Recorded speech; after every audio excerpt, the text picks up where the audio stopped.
Fundamental analysis का नाम सुनते ही लोग मेंटल हो जाते हैं और शेयर मार्केट से दूर भागने लगते हैं। यस, माना कि फंडामेंटल एनालिसिस शेयर मार्केट का बहुत ही बड़ा कॉन्सेप्ट है, लेकिन अगर स्टेप वाइज आप सीख लें तो कॉम्प्लेक्स बिल्कुल भी नहीं है।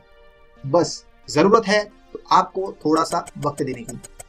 फंडामेंटल एनालिसिस एक ऐसा एनालिसिस होता है जिसमें आपको कंपनी के बारे में अंदर की सच्चाइयां पता चलती है। और दुनिया में जितने भी सक्सेसफुल इन्वेस्टर्स हैं वो फंडामेंटल एनालिसिस का यूज करते हैं अपने पैसों को कोई कंपनी में इन्वेस्ट करने के लिए। इसलिए ही हमने सोचा कि क्यों ना फंडामेंटल एनालिसिस की सीरीज शुरू की जाए, जिससे नए लोगों को भी अगर शेयर मार्केट सीखना है तो वो इजीली सीख सके। तो चलिए शुरुआत करते हैं फंडामेंटल एनालिसिस के पार्ट 1 की। शेयर मार्केट में दो तरह के लोग होते हैं। एक होते हैं ट्रेडर्स, जो सिर्फ और सिर्फ कंपनी के शेयर प्राइसेस को ट्रैक करते हैं, अप्स एंड डाउन्स, सपोर्ट और रेजिस्टेंस, इंडिकेटर्स, प्राइस एक्शन को देखकर बाय और सेल करते हैं। और दूसरे होते हैं इन्वेस्टर्स, जो कंपनी के शेयर प्राइस को ना देखते हुए उस कंपनी के बिजनेस को स्टडी करते हैं। और बिजनेस को स्टडी करने का मतलब ही फंडामेंटल एनालिसिस होता है।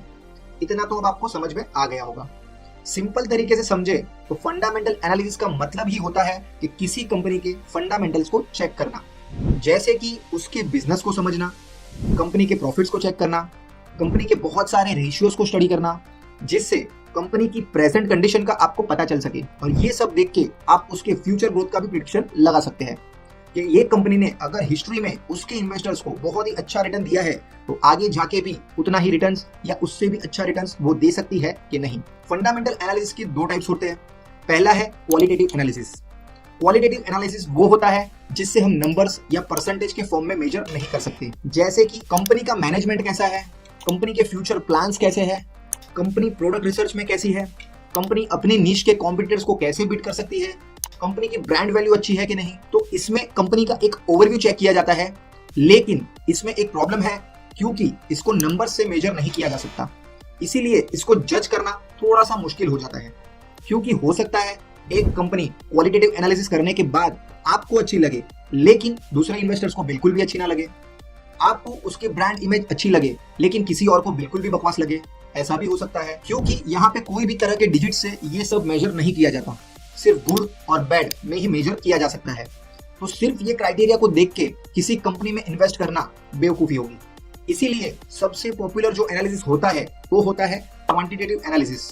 इसमें हम जो भी एनालिसिस करते हैं सारा नंबर से मेजर होता है, जिससे हमें कंपनी के बारे में ज्यादा क्लैरिटी मिलती है। फॉर एन एग्जांपल, अगर दो स्टूडेंट्स के रिजल्ट आते हैं तो अगर उनके पेरेंट्स को सिर्फ उतना बताया जाए कि आपका बच्चा पढ़ाई में अच्छा है और दूसरे के पेरेंट्स को बताया जाए कि आपका बच्चा पढ़ाई में बहुत ही बुरा है, तो इससे पेरेंट्स को ज्यादा आइडिया नहीं मिल पाएगा कि जो बच्चा अच्छा है वो कितना अच्छा है और जो बच्चा बुरा है वो कितना बुरा है।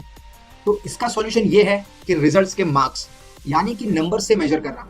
अब अगर टीचर पेरेंट्स को कहती है कि आपके बच्चे को 100 में से 90 आए हैं और दूसरे के पेरेंट्स को कहती है कि आपके बच्चे को 100 में से 50 ही आए हैं, तब पेरेंट्स को ज्यादा क्लैरिटी मिलती है कि वो बच्चा कितना अच्छा है या बुरा। तो सिंपल है, शेयर मार्केट में क्वांटिटेटिव एनालिसिस भी नंबर से ही मेजर किया जा सकता है, जिसमें कंपनी के फाइनेंशियल स्टेटमेंट्स को देखा जाता है, जैसे balance sheet, income statements, cash flow statements और भी बहुत सारे फाइनेंशियल रेशियोज भी देखे जाते हैं, जिससे कंपनी की हेल्थ और प्रॉफिटेबिलिटी का भी आइडिया मिल सके, जैसे कि price to earning ratio, price to book ratio, डेब्ट to equity ratio, return on equity, return on capital employed, return on assets. ऐसे बहुत सारी चीजें नंबर्स के फॉर्म में देखी जाती है और मेजर भी की जाती है, जिससे कंपनी के हार्ड फैक्ट्स आपके सामने आ जाते हैं।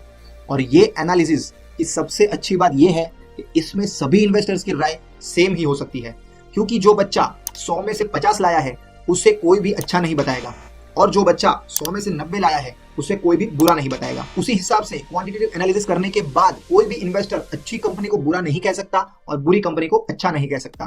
तो हमें कभी भी किसी भी कंपनी में इन्वेस्ट करने से पहले क्वालिटेटिव एनालिसिस और क्वांटिटेटिव एनालिसिस दोनों ही करने के बाद ही इन्वेस्ट करना चाहिए, क्योंकि अगर आप लॉन्ग टर्म इन्वेस्टर हो तो आपको प्रॉफिट तभी होगा जब कंपनी बहुत ही ज्यादा अच्छा परफॉर्म करेगी, और कंपनी तभी अच्छा परफॉर्म कर सकती है जब वो क्वालिटेटिव और क्वांटिटेटिव एनालिसिस में पास हो। होप सो आपको फंडामेंटल एनालिसिस का ओवरव्यू तो मिल गया होगा। इसके बाद हम स्टेप वाइज फंडामेंटल एनालिसिस को डिटेल्स में सीखेंगे आगे के वीडियोस में। ये कॉन्सेप्ट बड़ा जरूर है लेकिन इंपॉर्टेंट भी उतना ही है।